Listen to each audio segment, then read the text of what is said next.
आज हम पढ़ने वाले topic set, relation and functions. ये जो टॉपिक है पूरे मैथमेटिक्स का बेसिक ही यही है, सेट है। क्योंकि हम सारा कुछ जो भी सॉल्व करते हैं, जितना भी अजम्पशन लेते हैं, वो पर्टिकुलर चीज एक सेट में से ही आती है। ठीक है, अब सेट होता क्या है पहले वो समझते हैं। उसके बाद सेट के बीच में बनते रिलेशन, और रिलेशन बन जाते हैं फंक्शन। तो रिलेशन कब फंक्शन बनेंगे कब नहीं बनेंगे वो भी पढ़ेंगे।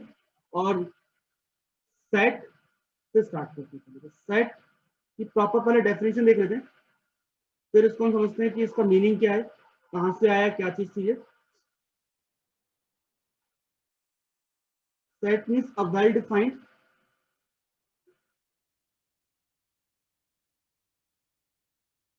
collection of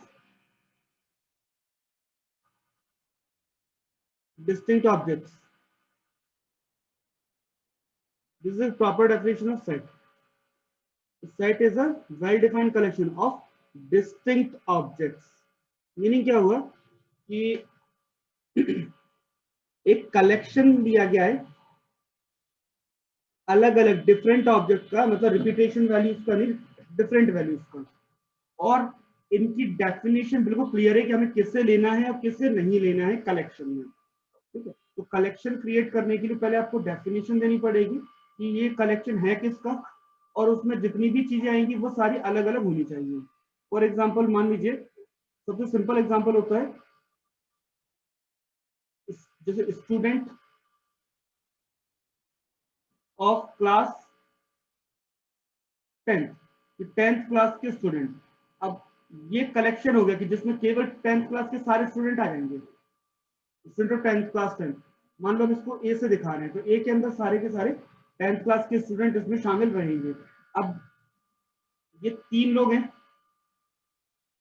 हमें नहीं पता कौन कौन है, बस हमें चेक करना है क्या ये सेट में शामिल होंगे या नहीं होंगे, इस सेट में से आए हैं या नहीं आए हैं। ठीक है, क्या इन्हें इसमें रखा जा सकता है। तो सीधी जैसे कंडीशन एक ही है कि इन्हें 10th क्लास का स्टूडेंट होना चाहिए। अब ये अगर 10th के स्टूडेंट है एक्स, तो ए में होगा, एक्स ए में होगा, और अगर नहीं है तो एक्स ए में नहीं होगा। तो एक कंडीशन क्लियर है, होना या ना होने की कंडीशन जब क्लियर हो जाती है, तो ऐसा जो कलेक्शन होता है उसे हम कहते हैं सेट। तो अब आया कैसे, तो सीधी सी बात है कि हमें शुरुआत से ही, जब से ह्यूमन हिस्ट्री स्टार्ट हुई है तब से अगर हम लगाएं तो हम चीजों को क्लासिफाई करने की आदत है। क्लासिफिकेशन में शुरू से किया हुआ है कि भाई ये चीज यहाँ जाएगी, ये यहाँ जाएगा, हर एक तरीका दिया हुआ है कि भाई इसको यहाँ रखना है। अगर हम अपने नॉर्मली अपना घर भी देखें तो घर में भी अगर हमारे जैसे कबर्ड्स हैं, तो कबर्ड्स में भी हम क्लासिफाई कर देते हैं कि इस कबर्ड में पर्टिकुलर एक चीज आएगी, दूसरे कबर्ड में पर्टिकुलर दूसरी चीज होगी, उनको मिक्सअप नहीं करते। ठीक है, ये हमारे टेबल है, तो टेबल पे भी हम क्लासिफाई करते हैं कि ये सेक्शन बुक का, ये सेक्शन हमारा पेन्स वगैरह हमारे स्टेशनरी का, बाकी ये हमारा रीडिंग सेक्शन होगा। तो हम पहले से क्लासिफाई करके चलते हैं चीजें कि उस जगह पे वही सब कुछ होगा, उसके अलावा कुछ और नहीं हो सकता। ठीक है, तो जो क्लासिफिकेशन होता है, तो क्लासिफिकेशन करने के लिए हमें एक डेफिनेशन देनी पड़ती है, मतलब डिफाइन करना पड़ता है कि जो पर्टिकुलर आपने जो कलेक्ट जो बॉक्स बनाया है, जिस बॉक्स के अंदर मान लीजिए ये बॉक्स है, इसके अंदर केवल बुक्स आएंगी, तो आपने कंफर्म कर दिया कि इसके अंदर बुक के अलावा कुछ और नहीं हो सकता। ठीक है, तो ये जो डेफिनेशन दी है, तो आपने कोई और चीज आपको टेस्ट करनी है क्या ये इस बॉक्स में जाएगा, तो कंडीशन आप खुद ही चेक कर लो क्या ये बुक है तो ठीक है, और नहीं है तो इस बॉक्स में नहीं जा सकता, इसके लिए कोई और जगह होगी। ठीक है, तो जब आप चीजों को डिफाइन करते चलते हैं और प्रॉपरली आप टेस्ट कर सकते हैं on the ground of definition, then जो कलेक्शन जो भी होगा, दैट कलेक्शन, उसको हम कहेंगे सेट। कुछ और एग्जांपल ले सकते हैं, जैसे T drinkers of city x, तो टी ड्रिंकर या तो कुछ चाय पिएगा नहीं पिएगा, तो एक्स में सारे टी ड्रिंकर आ गए। ठीक है, या फिर पर्सन रेड न्यूज़पेपर, वाई नाम का न्यूज़पेपर है जिसे एक व्यक्ति पढ़ता है, अब हर व्यक्ति से आप पूछ सकते हैं पूरे शहर में, तो दो हिस्से बढ़ जाएंगे। एक तो वो लोग जो पेपर पढ़ते हैं, वाई पढ़ते हैं, और एक वो लोग जो वाई पेपर नहीं पढ़ते। तो आपके दो हिस्सों में आपने डिवाइड कर दिया चीजों को। ठीक है, तो इस तरीके से हम चीजों को क्लासिफाई करते हैं by the help of definition. ठीक है, तो अब हमारा इसे पूरे में ओवरव्यू क्या रहेगा वो समझ लेते हैं एक बार। कॉन्सेप्ट कि हमने कॉन्सेप्ट समझेंगे सेट थ्योरी का, उसको सबसेट यानी कि उसका एक हिस्सा पार्ट निकालेंगे, सबसेट के बारे में समझेंगे, टाइप ऑफ सेट कैसे होते हैं वो समझेंगे, फिर सेट के बीच आपस में बनाएंगे रिलेशन, रिलेशन के टाइप्स बनेंगे, और फिर रिलेशन ही फंक्शन बनते हैं, और फंक्शन के हम टाइप समझेंगे। ये हमारा पूरा ओवरव्यू है चैप्टर का। तो हमारे मैथमेटिकल लैंग्वेज में जब भी कोई भी चीज की बात करें, चाहे वो जिंदा हो या नहीं हो, हर एक चीज हमारे लिए ऑब्जेक्ट है। उसका कोई ना कोई नेम है या नंबर है, कुछ तो है, उसकी आइडेंटिटी किसी ना किसी चीज से तो निकलेगी ना भाई, उसको आइडेंटिफाई कर सकते हैं, तो वो चीज ऑब्जेक्ट है। ठीक है, अब उस ऑब्जेक्ट को आपको कलेक्ट करना है, जैसे मान लीजिए सिटीजन ऑफ इंडिया।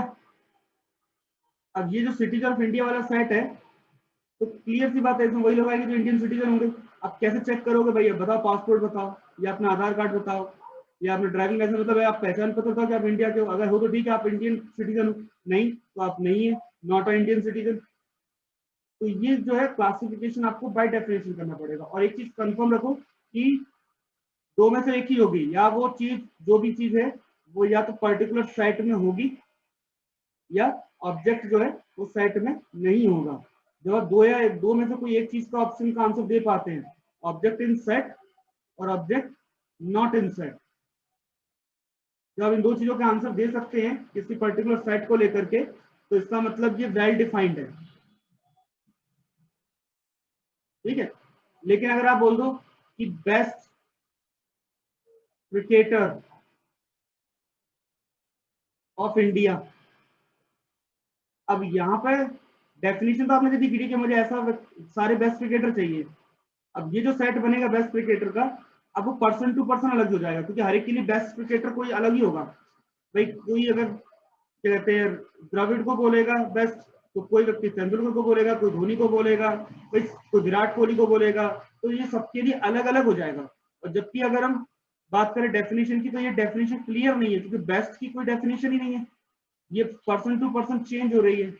तो जब भी कोई चीज का आंसर ऐसे डिफरेंट आ जाए, बदल रहा हो बार बार, तो इसका मतलब ये डिफाइन नहीं है, ये क्लियरली डिफाइन नहीं है, यानी कि ये सेट भी नहीं है। तो सेट अगर होगा तो अगर आप कितनी कोई दुनिया में किसी के पास भी चले जाए और वो डेफिनेशन के अकॉर्डिंग उससे सेट बनाने को बोले, इसका कलेक्शन बना के बताओ, तो वो कलेक्शन जो है ना हमेशा एक ही रहेगा, उसमें कलेक्शन में कोई चेंज नहीं आएगा। ठीक है, तो एक मिनट, तो डेफिनेशन हमारी क्लियर हो गई है। सेट डिफाइन होता है कलेक्शन से, जो कि वेल डिफाइंड डिस्टिंक्ट ऑब्जेक्ट की बात करता है। ठीक है, और इसको लिस्ट के रूप में भी हम लिख सकते हैं। तो एवरी ऑब्जेक्ट जो भी है ऑब्जेक्ट है इसमें, उसको हम एलिमेंट बोलते हैं। तो इसके अंदर जो भी मेंबर है, कहने का मतलब है जो भी मेंबर ऑफ सेट होगा, हम ऐसा कहें मेंबर ऑफ सेट, मतलब सेट में जो भी मेंबर होंगे, they are called object, they are object in mathematical term, but for set they are called element. So these are called element of a set. ठीक है, और यूजुअली हम set को कैपिटल लेटर से डिनोट करते हैं। तो कैपिटल लेटर मींस सेट, जो कि कलेक्शन है, और सेट के जो एलिमेंट होंगे उन्हें स्मॉल लेटर से या नंबर से शो किया जाता है। ठीक है, और हमेशा कर्ली ब्रेसेस के अंदर ये नंबर लिखे जाते हैं। करली ब्रेसेस के अंदर ही सारा एलिमेंट आएगा, सेपरेटेड बाय कॉमा। और जब सेपरेटेड बाय कॉमा हम लिखते हैं नंबर्स को, तो this is called roster form, this is called roster form. इसमें डायरेक्टली बस आपके पास एलिमेंट होते हैं, आपको दिखता है कि इसमें कौन सा मेंबर है कौन सा मेंबर नहीं है। ठीक है, अब ये जो मेंबर्स हैं इनकी एक ही प्रॉपर्टी है, आपको किसके बेस पे इनको रखा गया एक साथ, because they are vowels of an English alphabet. ये रूल है इनका, that's why they come in this side. ठीक है, तो अकॉर्डिंग टू, अगर आप रूल लिखना चाहते हैं कि A is a set of X such that X is a vowel of a English alphabet, तो ये आपने क्या लिख दिया, एलिमेंट नहीं लिखा, आपने रूल लिख दिया। ठीक है, तो सेट को लिखने के दो तरीके हो सकते हैं। एक तो होता है आपका जिसमें आप डायरेक्टली पूरा एलिमेंट लिखते हैं, मेंबर लिखते हैं कि इसमें कौन कौन सा मेंबर आएंगे। तो ऐसा आसान है लिखना जब आपके कम मेंबर्स हैं, लेस मेंबर्स हैं। जब मेंबर्स आपके पास ज्यादा हो जाते हैं तब आपको ये मेंबर फॉर्म नहीं लिखते, रोस्टर फॉर्म नहीं लिखते, तब हम रूल के अकॉर्डिंग लिखते हैं। तो इसे हम बोलते हैं सेट बिल्डर फॉर्म। ये सेट को बिल्ड करने वाला फॉर्म है, क्योंकि सेट को बिल्ड होता है एक्चुअल में अकॉर्डिंग टू रूल। तो आप केवल क्या रूल लिखते हैं, इस रूल के अकॉर्डिंग ये सेट बनेगा। तो जैसे मैंने ए सेट को नाम दिया A is a set of, इसको रीड भी ऐसे करते हैं, A is a set of element X such that, the colon is read as such that x is a vowel of an English alphabet। तो ये पूरी रीडिंग हो गई। तो ये सेट को लिखने का मैथमेटिकल फॉर्म हो गया, बिल्डर फॉर्म, और इसके एलिमेंट वाइज लिखने का मेथड ये हो जाएगा। बी सेट इवन नंबर है, लेस देन और इक्वल टू 10 तक जा रहे हैं, और ये सारे के सारे नंबर कैसे, नेचुरल है। ठीक है, तो हम इसको लिख सकते हैं B is a set of all elements of X such that X is less than और इक्वल टू 10 एंड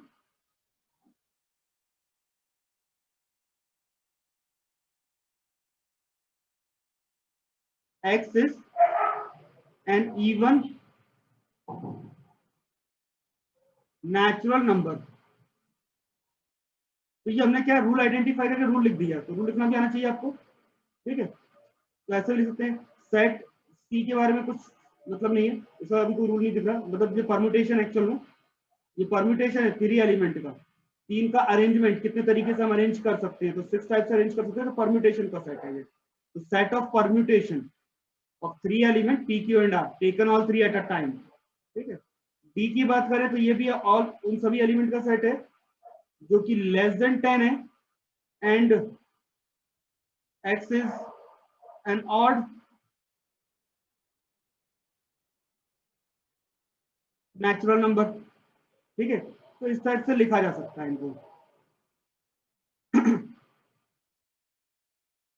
तो बहुत तरीके लिखने के लिए, तो जो मेथड होता है लिखने का उससे हम बोलते हैं सेट बिल्डर फॉर्म।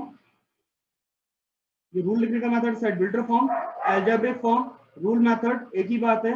और इसमें हम उसकी प्रॉपर्टी लिखते हैं, उनका बेस लिखते हैं, डेफिनेशन लिखते हैं कि किस बेस पे, किस डेफिनेशन के बेस पे इसमें एलिमेंट एंटर करेंगे। ठीक है, और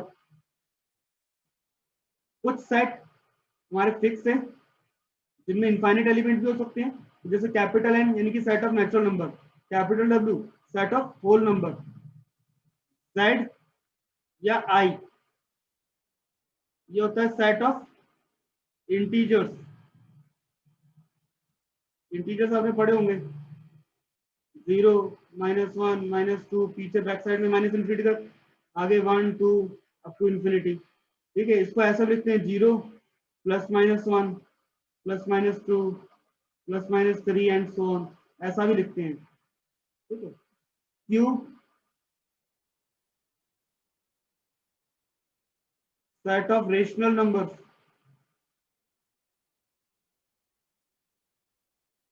Q set of rational numbers. ठीक है, R set of real numbers.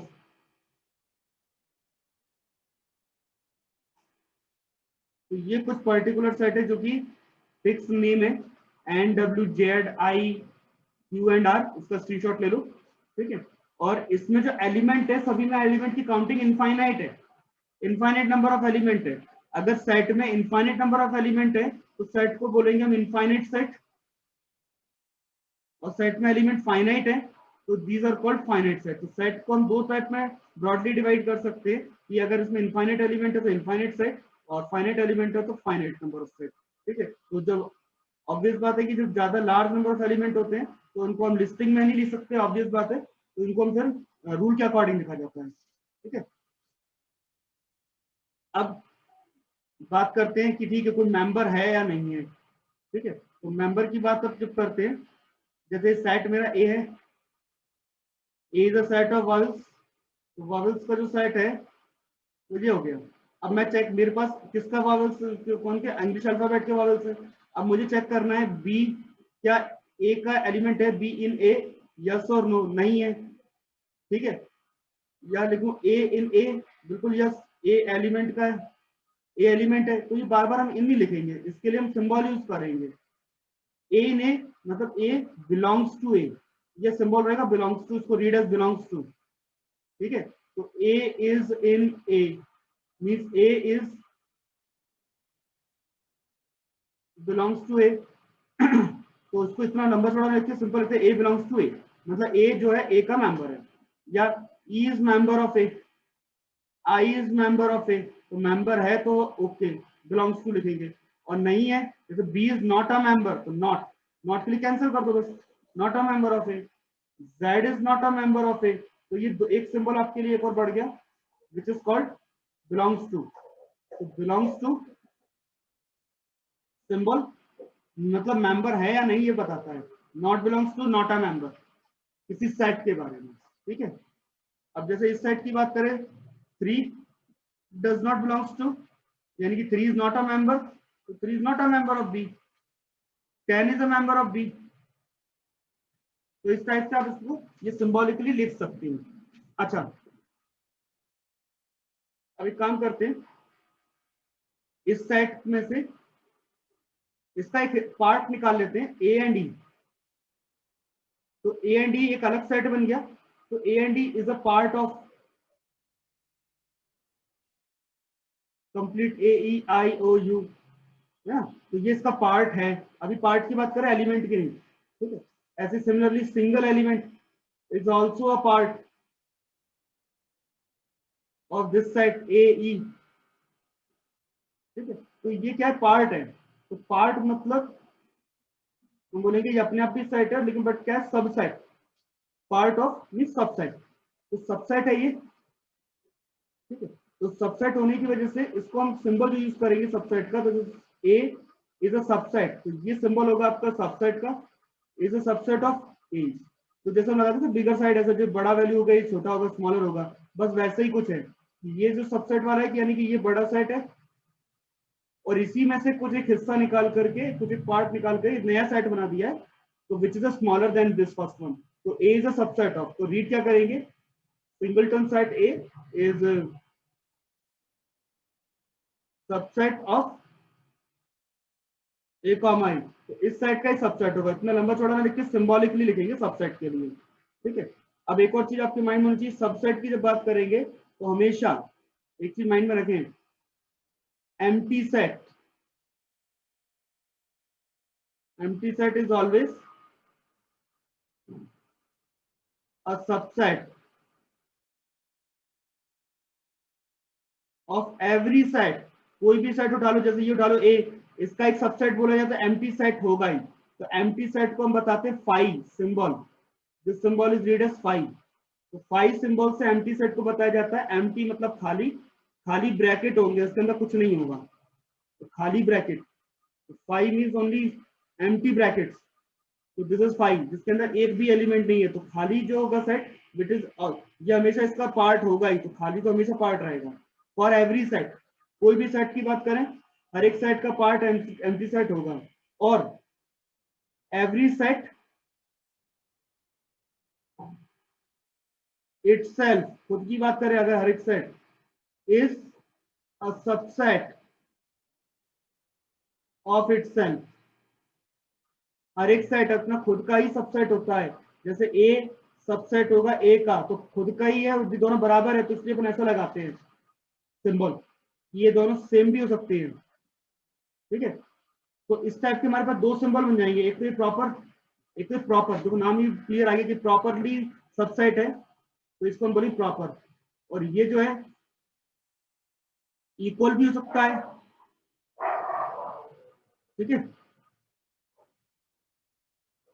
ठीक है, इक्वल भी हो सकता है, तो इसको हम बोलेंगे इम्प्रॉपर। तो ये जो आपका इम्प्रॉपर वाला सेट है, एक तो ये तो कंफर्म होगा ही, ये कंडीशन तो बननी ही है हमेशा।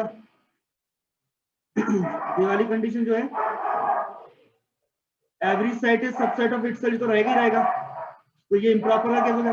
और एम्प्टी सेट भी हमेशा सबसेट होगा, तो ये भी आपका दो सिचुएशन तो ऑलवेज कंडीशन बनेगी, चाहे सेट कितना भी बड़ा हो कितना भी छोटा हो, दो कंडीशन तो ऑलवेज रहेगी। जैसे ही सेट दिया 2 3 5, तो एम्प्टी सेट इसका सबसेट होगा, और दूसरा इटसेल्फ, अगर इसको नेम हम एक्स दे दें, तो x is also subset of itself, तो ये हमेशा इसका सबसेट रहेगा ही। तो ये दोनों जो अपने सबसेट हैं, दीज आर कॉल्ड इम्प्रॉपर, ये तो होना ही है। इनके अलावा जितने भी सबसेट बनेंगे वो सारे के सारे कहलाएंगे प्रॉपर। अब जैसे कितने सबसेट बन सकते हैं 2 3 5 के, तो पहले तो सिंगल, पहले तो खाली बनाते खाली, फिर एक एक एलिमेंट का सबसेट बन सकता है, फिर दो दो एलिमेंट के सबसेट बन सकते हैं,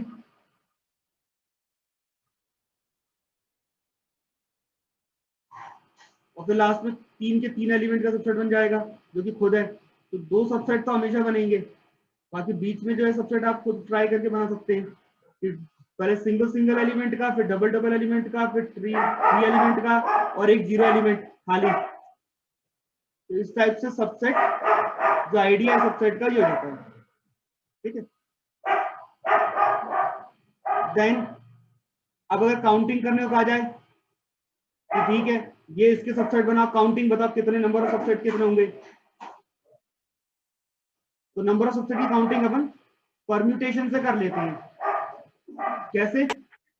सबसेट में सीधी सी बात है, कोई भी एक एलिमेंट है, दो ऑप्शन होंगे, या तो ये सबसेट में है या नहीं है। तो हर एक एलिमेंट के लिए दो ऑप्शन होते हैं, या तो सबसेट में एलिमेंट है या नहीं है। तो जितने भी एलिमेंट है उतने उतने सब उतने ऑप्शन बनेंगे सबके, दो दो।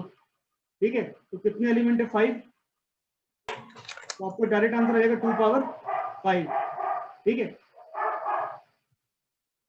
तो यहां पर आपके पास 2 पावर n, यानी कि नंबर ऑफ सबसेट होते हैं। अगर किसी सेट में n नंबर ऑफ एलिमेंट है,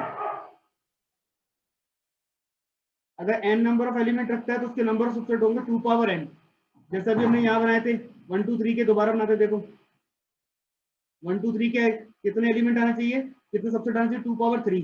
3 एलिमेंट है, हर एक पे दो दो ऑप्शन आएगा, तो 2 पावर 3 मतलब 8 सबसेट होने चाहिए। अब 8 सबसेट कौन कौन से? पहला तो खाली, फिर दूसरा 1 1 एलिमेंट का 1 2 3, देन 2 2 एलिमेंट का सेट,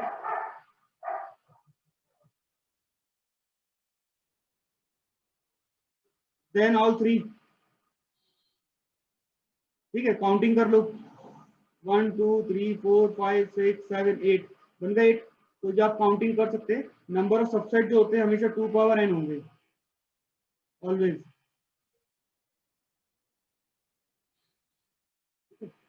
और इम्पॉर्टेंट इसमें यही है कि नल और वाइड सेट एम्प्टी सेट होता है, जिसे यूजुअली डिनोट करते हैं एम्प्टी ब्रैकेट से या फिर ग्रीक लेटर फाई से। ठीक है, और कई सारे लोग क्या है फाई को इम्प्रॉपर मानते हैं, ए को इम्प्रॉपर नहीं मानते, है ना। तो उस हिसाब से हम 1 माइनस करके प्रॉपर सबसेट की काउंटिंग करते हैं।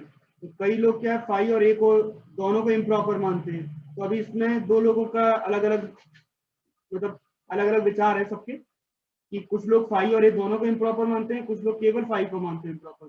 ठीक है, तो हमारे बुक के अकॉर्डिंग तो इन्होंने केवल फाई को इम्प्रॉपर माना है। फाई को इम्प्रॉपर के अकॉर्डिंग प्रॉपर सबसेट की काउंटिंग करने को कहा जाए तो 2 पावर n तो टोटल सबसेट हो गए, उसमें एक फाई हटा देंगे बस, तो आपके टोटल प्रॉपर सबसेट बन जाएंगे वो 7। अब बात करते हैं दो सेट इनके ऑपरेशंस की। ऑपरेशंस ऑफ सेट, ऑपरेशंस मतलब इनको अब ऑपरेट करेंगे। दो सेट दिए हुए हैं, दोनों में अपने अपने एलिमेंट है। जैसे यहाँ पे मान लो ए सेट दिया है, एक बी सेट दिया है। अब मैं दोनों को कंबाइन करना चाहता हूँ। कंबाइन करेंगे तो ए और बी दोनों मिक्सअप हो जाएंगे, एक नया सेट बनाना पड़ेगा जिसमें ए को भी मिक्स करना पड़ेगा और बी को भी मिक्स करना पड़ेगा, दोनों मिला करके एक नया सेट बनाएंगे। तो जब दोनों को कंबाइन करा जाएगा तो उस कॉम्बिनेशन को कहेगा ए यूनियन बी। ये जो कप है इसे पढ़ते हैं union, it is read as union. तो यूनियन में क्या करते हैं, हम दोनों को मिक्सअप कर देंगे। तो पहले एक काम करते हैं, ए को बी के साथ मिक्स करना है, तो पहले ए के सारे एलिमेंट लिख लेते हैं, 2 3 6 10 15, ठीक है। फिर बी के एलिमेंट मिक्सअप करना शुरू करते हैं, तो 3 पहले से है, एक ही बार लिख चुके हैं, 6 ये भी पहले से है, ये भी लिख चुके हैं, 15 ये भी पहले से है हमारे पास, अब जो नहीं है उसको लिख देते हैं। तो ऐसे करके दोनों का हो जाएगा मिक्सअप, कि अब ये दोनों मिला करके यही एलिमेंट बनेंगे, केवल कुछ कॉमन हो सकते हैं। ऐसे ही ए और सी का अगर कॉमन देखा जाए, सॉरी कंबाइन किया जाए, तो कंबाइन करने में जो एलिमेंट आएगा ए तो पूरा ही आएगा, और सी में सी के साथ जब कंबाइन करेंगे तो 2 नहीं रहेगा, 5 और 7 को इंक्लूड कर देंगे, ठीक है। तो इस तरीके से चाहो तो अरेंज मेथड में लिख सकते हो, अरेंजिंग के साथ असेंडिंग ऑर्डर में कॉमा सेपरेटेड लिखा जाएगा एलिमेंट। तो ये कहलाता है अपना कंबाइन करना, यानी कि यूनियन, ठीक है। अब यूनियन करना हो गया आपका कंबाइन। दूसरा, दोनों में कुछ कॉमन भी हो सकता है, दो सेट में कॉमन के लिए कैप, और इससे हम पढ़ते हैं इंटरसेक्शन। कैप जो सिंबल है उसे पढ़ते हैं इंटरसेक्शन, ठीक है। तो cap is read as intersection of A and B. तो intersection means common to A and B. तो ए और बी दोनों में जो कॉमन है बस वो देख लो, 3 कॉमन है, 6 कॉमन है and 15 is common to both. तो ये 3 एलिमेंट कॉमन आ रहे हैं, ठीक है। तो ए इंटरसेक्शन भी हो गया कॉमन, ठीक है। ऐसे ही ए और सी में कुछ कॉमन आ रहा है, बिल्कुल 2 कॉमन आ रहा है, तो एक एलिमेंट कॉमन आ रहा है। अच्छा, बी और सी में कुछ कॉमन आ रहा है, यहाँ पे अगर चेक करें तो बी के एलिमेंट सी के साथ, सी के एलिमेंट बी के साथ कहीं कुछ कॉमन आ रहा है क्या, नहीं आ रहा, तो खाली है, उसको लिखेंगे 5 एम्प्टी सेट, ठीक है। तो एम्प्टी सेट में अंदर कुछ मत लिखना, अगर इसके अंदर 0 एक भी एलिमेंट आ गया, कुछ भी आ गया, तो भाई ये एम्प्टी नहीं है, ये खाली नहीं है, इसमें एक एलिमेंट तो है, एक भी अगर ऑब्जेक्ट होगा तो फिर वो खाली नहीं कहलाएगा, ठीक है। तो इस हिसाब से अगर खाली है तो कहलाएगा एम्प्टी, और अगर एक भी एलिमेंट है तो कहलाएगा सिंगलटन।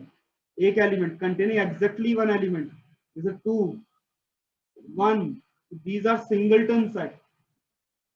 अच्छा, देन अब हम डेफिनेशन पढ़ते हैं इक्वल सेट की, कि दो सेट है जिन्हें हम करें कि इक्वल है, दोनों बराबर है, कि ए और बी दोनों बराबर है।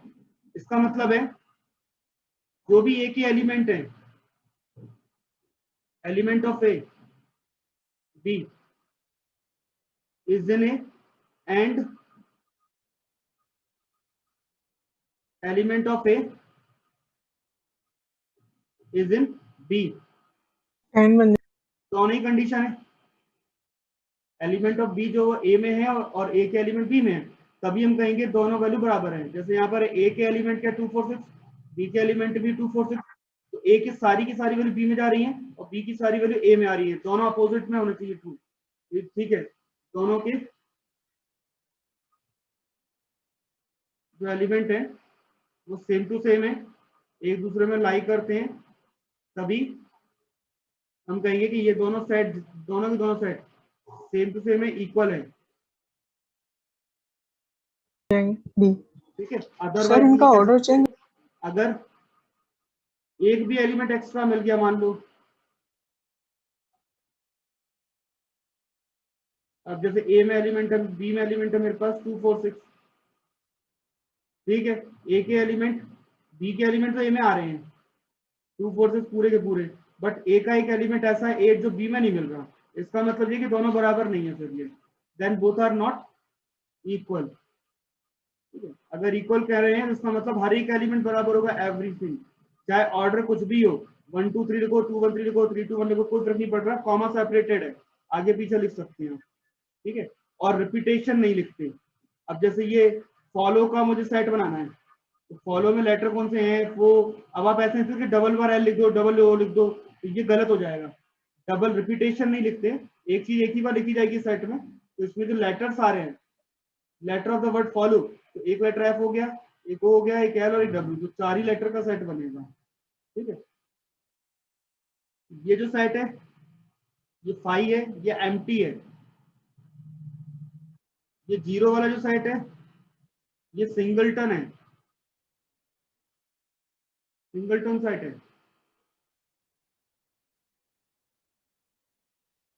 ठीक है, और ये जो जीरो है ये नंबर है, ये जीरो क्या है, नंबर है, ब्रैकेट नहीं लगा है तो फिर वो सेट नहीं है।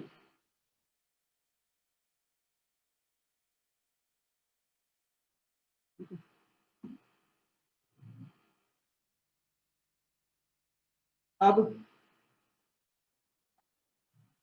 जैसे कि कुछ और चीजें देख लेते हैं। फिर आता है हमारा कॉम्प्लीमेंट। कॉम्प्लीमेंट से पढ़े हम एक और चीज पढ़ते हैं, सुपर सेट,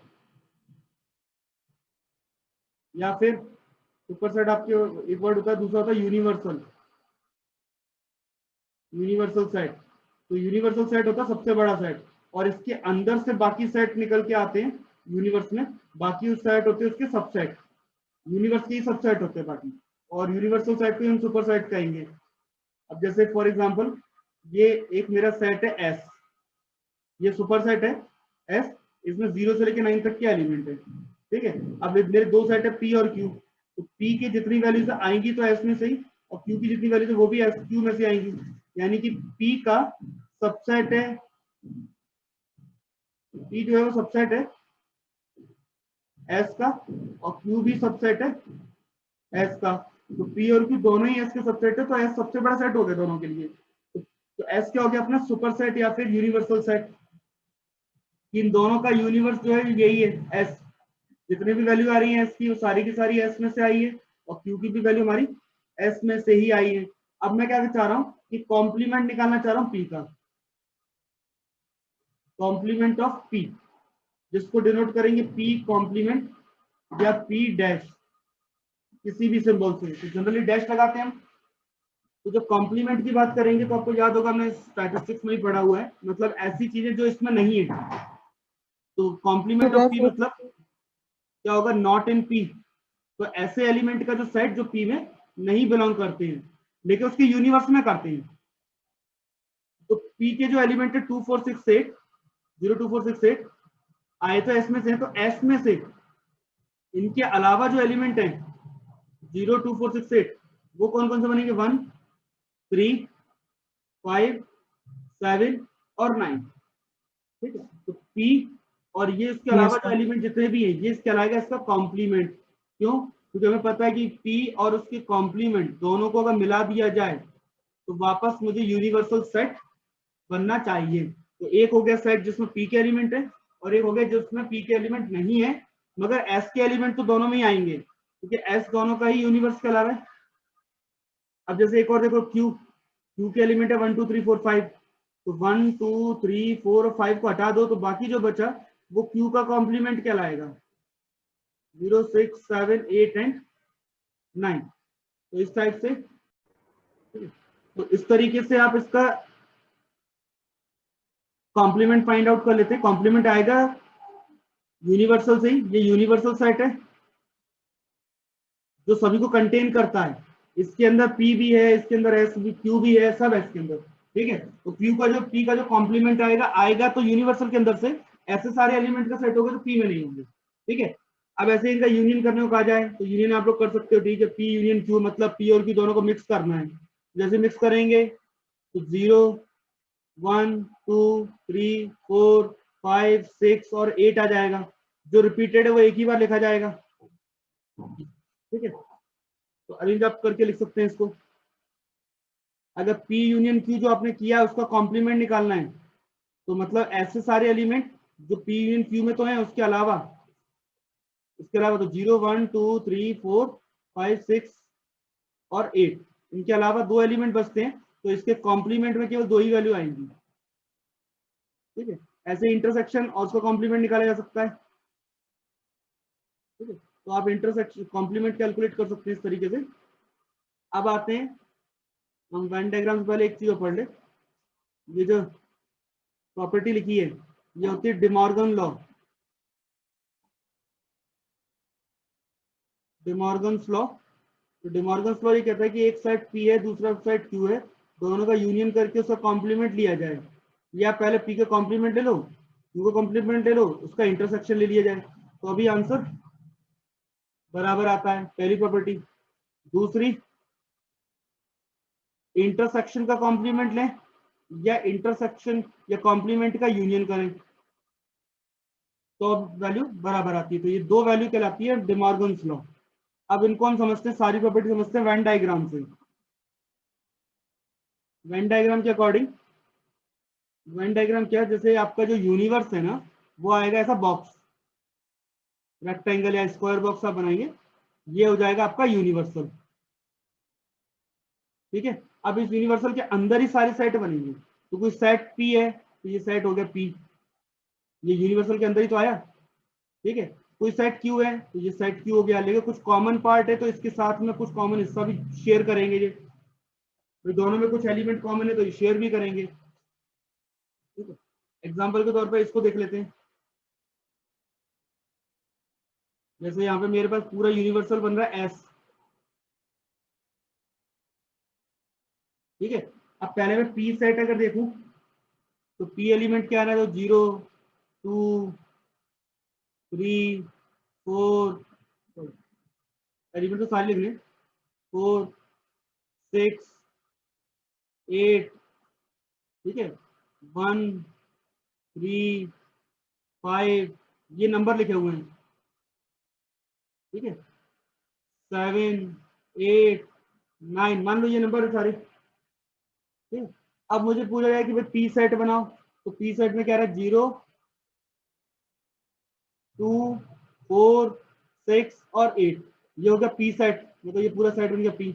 फिर आपको क्यू सेट बनेगा 1 2 3 4 5, तो 1 2 4 3 5। तो आप जैसे क्यू सेट बनाओगे तो देखोगे दोनों में कॉमन आ गया कुछ, तो कॉमन पोर्शन जो आ रहा है वो 4 एंड 2 वाला पोर्शन है केवल, तो वो सेट बने ही ऐसा है, फिर कुछ कॉमन है तो कॉमन पार्ट तो ये शेयर करेंगे आपस में। तो इस टाइप से हम वेन डायग्राम बना सकते हैं। ऐसे ही वेन डायग्राम करना है तो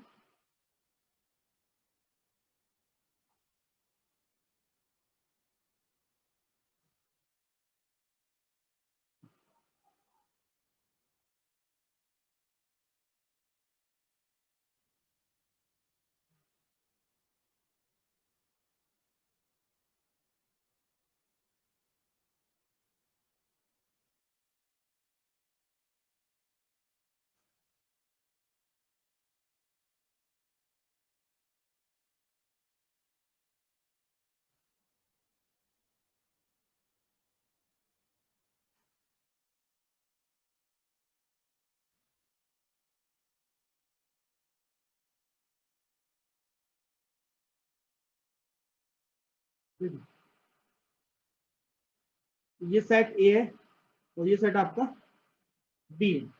अब मैं इन दोनों को कंबाइन करना कर दूंगा अगर, तो कंबाइन करने का मतलब है ये दोनों ही सेट मिला करके एक नया सेट बनेगा। तो ये कंप्लीट सेट जो है जिसमें दोनों चीजें आ रही है, तो this is called A union B. ठीक है, अब अगर केवल दोनों के कॉमन पार्ट की बात करें तो कॉमन पार्ट क्या रहता है, ए इंटरसेक्शन बी। तो यूनियन में पूरा पार्ट आता है, इंटरसेक्शन में केवल कॉमन पोर्शन होता है ओनली।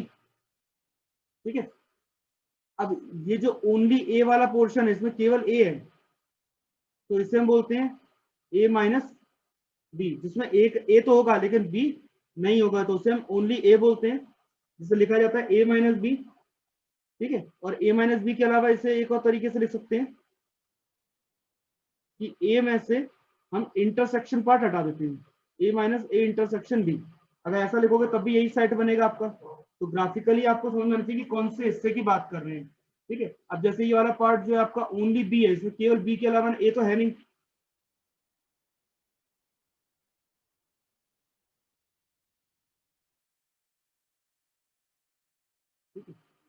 तो बी के अलावा इसमें और कोई एलिमेंट तो है नहीं, तो ओनली बी हो गया। तो इसमें हम बोलेंगे बी तो है लेकिन ए नहीं है, तो बी माइनस ए। तो बी माइनस ए का मतलब है बी सेट मगर उसका कॉमन ए के साथ कॉमन पार्ट नहीं। ठीक है, तो minus B minus A intersection B, ऐसा भी लिखते हैं बी माइनस ए। ठीक है, तो और इन तीनों को जब ये सेट है ओनली ए ओनली बी और इंटरसेक्शन तीनों को जब मिला दिया जाता है तो आपका ए यूनियन बी बन जाएगा, अगर तीनों को मिक्सअप कर देंगे तो तीनों पार्ट को। ठीक है, दूसरी बात, ये ए सेट है, ये बी सेट है। अब मेरे को देखना है ए यूनियन बी का कॉम्प्लीमेंट।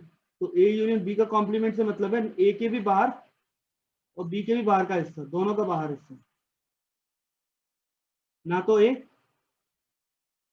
और ना ही बी, तो ना ए ना ही बी, मतलब दोनों का ही बाहर का हिस्सा। ठीक है,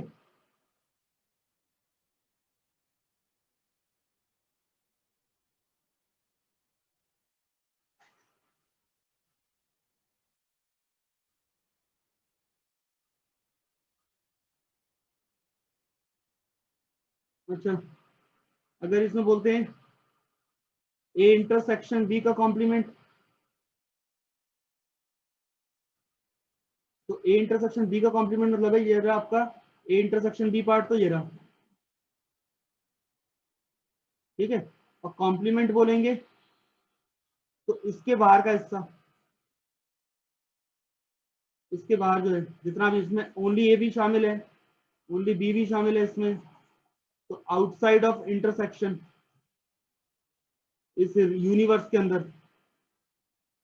ठीक है, तो दिस कंप्लीट सेक्शन जिसमें बस एक ही हिस्सा नहीं है, ए इंटरसेक्शन बी वाला पोर्शन नहीं, बाकी सारा पोर्शन इसमें शामिल रहेगा। ठीक है, तो इस तरीके से हम इसको डिफाइन करते हैं।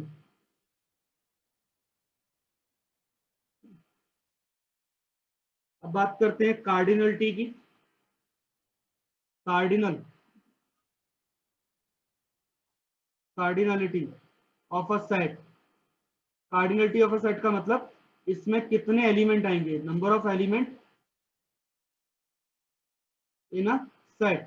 और कार्डिनलिटी ऑफ अ सेट, जैसे ये सेट मेरे पास ए आर दिया हुआ है, तो आर सेट में 4 वैल्यूज हैं, 2 3 5 7, तो इसकी जो कार्डिनलिटी है वो हो जाएगी 4।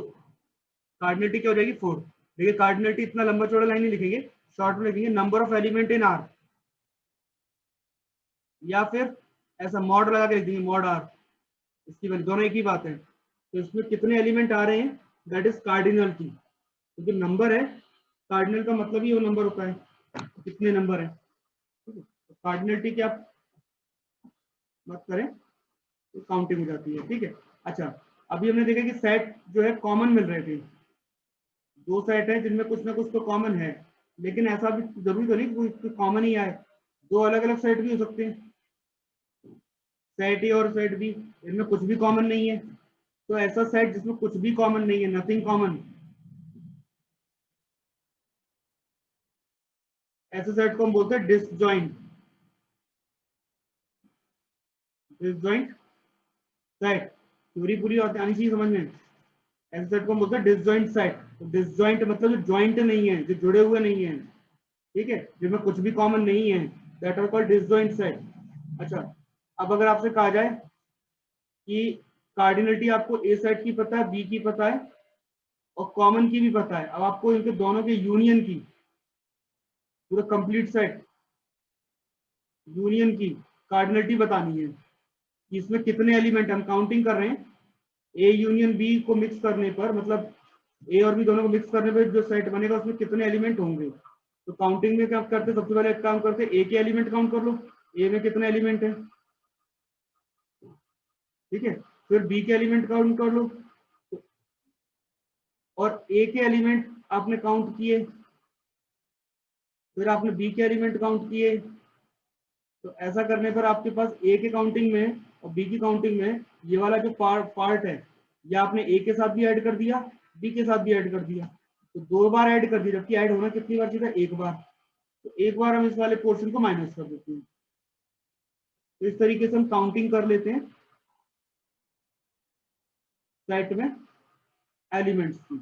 अगर ये डिसजॉइंट नहीं है, कुछ ना कुछ कनेक्टेड है, तो काउंटिंग क्या होगी, N A plus N B minus इनका इंटरसेक्शन। तो ऐसा समझो कि एक्स में वैल्यू है और जो y वैल्यू है और कॉमन पार्ट z है, तो काउंटिंग करने को कहा जाएगा तो x plus Y minus Z लिखेंगे, ध्यान रखना, जिसमें a की कार्डिनलिटी आपकी x है, b की कार्डिनलिटी y है और दोनों की कॉमन की कार्डिनलिटी अगर z है तो आप इसकी काउंटिंग कर सकते हैं x plus Y minus Z लिख करके। तो इस तरीके से हम इसकी काउंटिंग, ये लिखा है x plus Y minus Z, तो शॉर्टली भी आप याद रख सकते हैं ऐसे। अच्छा, लेकिन अगर दोनों में कुछ कॉमन है ही नहीं और तब मुझे a और b दोनों को यूनियन करना है और फिर काउंटिंग करना है, तो ऑब्वियस बात है कि na और प्लस nb, कॉमन तो कुछ भी नहीं है, तो कॉमन कुछ माइनस करने की रिक्वायरमेंट नहीं है, क्योंकि कॉमन वैल्यू जितनी है इसकी, कुछ भी कॉमन नहीं तो वैल्यू क्या आएगी, 0। तो इस तरीके से हम करते हैं काउंटिंग। तो पहले 2 सेट का हो गया, ऐसे ही 3 सेट की बारे में बात कर लेते हैं। 3 सेट का ये फॉर्मूला, तीनों को हमें यूनियन करना है। 3 सेट है हमारे पास, 1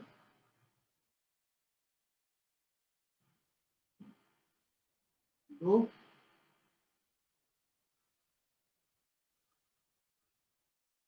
3, ठीक है।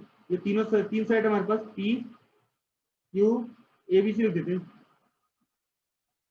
ए बी सी, और मुझे इसका यूनियन करना है,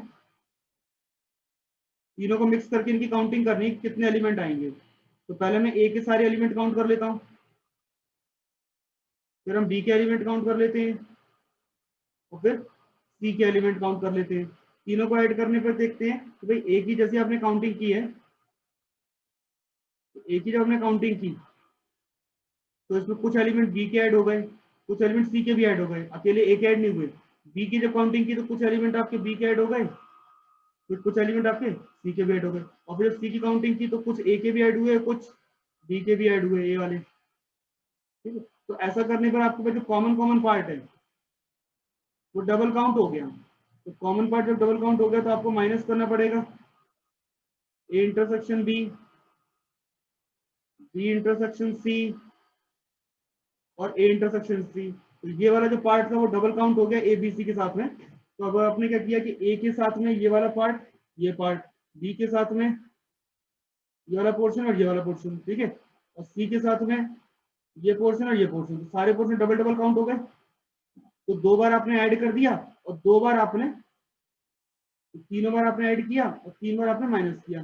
ऐसा करने पे जो तीनों का जो कॉमन पोर्शन है, जिसमें तीनों आते हैं, पी भी आता है, क्यू भी आता है और आर भी आता है, ये वाला पोर्शन पहले ए के साथ जुड़ा, तो बी के साथ जुड़ा, फिर सी के साथ जुड़ा, ये वाला पोर्शन फिर माइनस किया, तो एक बार माइनस हो गया, दोबारा हो गया, 3 बार हो गया, ये 3 बार प्लस करके 3 बार माइनस कर दिया आपने, यानी कि ये जो पोर्शन है मिडिल वाला वो अभी बचा हुआ ऐड करने के लिए। तो लास्ट में हम A intersection B intersection C वाला जो पोर्शन है उसको और ऐड कर देंगे। तो इस तरीके से हम ये काउंटिंग लॉजिकली देख सकते हैं कि कैसे की गई है। तो ये आपको कैलकुलेशन की रिक्वायरमेंट नहीं है, सिंपल लॉजिकली काउंटिंग कर दी है कि पहले ए की काउंटिंग देख लो, बी की काउंटिंग कर लो, सी की काउंटिंग कर लो, उसके बाद जो दोनों का दो दो कॉमन है वो माइनस कर दो। तो एक बार प्लस किया, एक बार माइनस किया, एक बार प्लस किया, एक बार माइनस किया, एक बार प्लस किया, माइनस, ठीक है। तो ये जो वैल्यूज है सारी, ये बीच वाली जो वैल्यूज है सेंटर की है, वो तो ना तो प्लस हुई है ना माइनस हुई है। तो ऐसे करके आपके पास ये फॉर्मूला 3 एलिमेंट का आ जाता है। ये फॉर्मूला वैसे तब तक ही काम करेगा जब तक फॉर्मूला पूछा है। क्वेश्चन सॉल्व करेंगे थोड़ा शॉर्ट तरीके से, ठीक है। अब आते सीधे सवालों पे। पहले वाले का आंसर कितना होगा? 3 8 कितने सबसेट होंगे? 2 की पावर 3 3 8। अगर अगर n एलिमेंट्स हैं तो नंबर ऑफ सबसेट कितने होते हैं? 2 पावर n। नल सेट मतलब कि खाली, एम्प्टी, 5 एम्प्टी, ये एम्प्टी नहीं होता, ये भी नहीं होता, ये होता है 5। अब ए सेट दिया है, बी सेट दिया है, दोनों में कॉमन देखना है, कुछ कॉमन आ रहा है दोनों में? 2 है क्या कॉमन? नहीं है। 3 कॉमन है? नहीं है। 5 कुछ भी कॉमन है? नहीं है। नो एम्प्टी सर बनेगा खाली ब्रैकेट। अब देखो ये जो सेट है ये किसको रिप्रेजेंट कर रहा है? एक्स कैसी वैल्यू रहा है? इंटीग्रल, इंटीग्रल मतलब इंटीजर 1 2 3 4 5 पॉजिटिव और नेगेटिव भी, तो यहाँ पर x की वैल्यू कहाँ से कहाँ तक दी गई है? -1 से 0 से 5 तक। 5 0 से 5 के बीच के नंबर बोले हैं, बीच में बोले हैं, बराबर नहीं बोले हैं। इनइक्वालिटी हमने पढ़ी है, ठीक है। 0 से 5 के बीच के नंबर, तो यानी कि 1 2 3 और 4 0 के बराबर भी नहीं है, 5 के बराबर भी नहीं है, ठीक है। तो ये चार ही वैल्यू इसके अंदर आ रही है बस। तो कंडीशन चेक करो पहले, कंडीशन क्या दी है, उसके अकॉर्डिंग लिखा जाएगा। अब जैसे 6 नंबर क्वेश्चन है, ये जो सेट दिया है ये 0 से 10 तक के एलिमेंट है, सारे के सारे इवन है, ठीक है। अब एक काम करते हैं, सेट बना के देखते हैं। पहला ये वाला सेट बनेगा क्या इससे? तो x की वैल्यू कहां से कहां तक है? 1 2 3 और पहले वाले ऑप्शन के लिए फर्स्ट ऑप्शन को देख रहे हैं, तो x की वैल्यू क्या? 1 2 3 और 4। और जो एलिमेंट आ रहा है वो 2x टाइप का आ रहा है, तो 2x की वैल्यू क्या होगी? 2 4 6 और 8। तो ये वाला बनेगा सेट। तो जबकि बन कितना है? 0 से लेके 10 तक, तो दो वैल्यू और गायब है। ये वाला सेट भी नहीं बनेगा, देखो, क्योंकि x वैल्यू नहीं है, 2x चल रहा है। तो 2x की वैल्यू 0 से लेके 5 तक, क्लियर दिख रहा है यहाँ पे कि जो x की वैल्यू है वो 0 से स्टार्ट हो रही है, 5 तक जा रही है, और एलिमेंट आपका जो है वो 2x के फॉर्म में है। तो 2x मतलब 2 का मल्टीप्लाई। तो इस तरीके से अगर देखें तो ये काउंटिंग ये आ गया पूरा सेम टू सेम। तो सेट सी आपका जो है इसका फॉर्म बना रहा है। ऐसे ही p की वैल्यू आपको दी गई है, q की वैल्यू दी गई है, इसका यूनिवर्सल साफ साफ कह दिए कि ये रहा यूनिवर्सल। अब आपको क्या निकालना है? कार्डिनल नंबर निकालना है, p इंटरसेक्शन q। तो कार्डिनल मतलब काउंटिंग बताना है कितने एलिमेंट हैं p इंटरसेक्शन q में। तो पहले इंटरसेक्शन निकालें, कितना है? p और q में कॉमन कितने दिख रहे हैं आपको? 1 1 3 2, बस दो ही है, 2 ठीक है। अब इन दोनों का अगर यूनियन किया जाए तो कितने एलिमेंट बनेंगे? काउंट करिए। 13 कितने होंगे? 1 2 3 4 5। ये तो दोबारा नहीं होगा ना काउंट, ठीक है, ये भी दोबारा नहीं होगा। 8 क्या जाएंगे? 13 कैसे निकाल दिए, समझ नहीं आया। इनके दोनों की यूनियन करके काउंटिंग करना है, कितने होंगे? 8 इसके रहेंगे, 8 बाकी जो रिपीटेड है बता दो। 5 3 8। p डैश मतलब कॉम्प्लीमेंट ऑफ p। तो p का कॉम्प्लीमेंट निकालो पहले। p का कॉम्प्लीमेंट कैसे निकलेगा? यूनिवर्सल में से p के एलिमेंट हटाते जाओ, बाकी जो बचा वो कॉम्प्लीमेंट है। और कॉम्प्लीमेंट की काउंटिंग पूछी है, कितने एलिमेंट आगे कॉम्प्लीमेंट है? 1 2 3 4 5 6 7 8 9 10। क्यू के कॉम्प्लीमेंट की काउंटिंग बताओ कितने होंगे? चलो आप लोग ही बताओ, क्यू के कॉम्प्लीमेंट में कितने एलिमेंट बन रहे हैं? मतलब ऐसे कितने एलिमेंट जो क्यू में नहीं है? सीधी सी बात है, लेकिन 10 यूनिवर्सल 10 तो क्यू में एलिमेंट कितने हैं यहाँ पे? 5। तो 5 एलिमेंट हटा देते हैं, बाकी बचे 10। ठीक है, तो इस टाइप से हम इसको सॉल्व कर सकते हैं।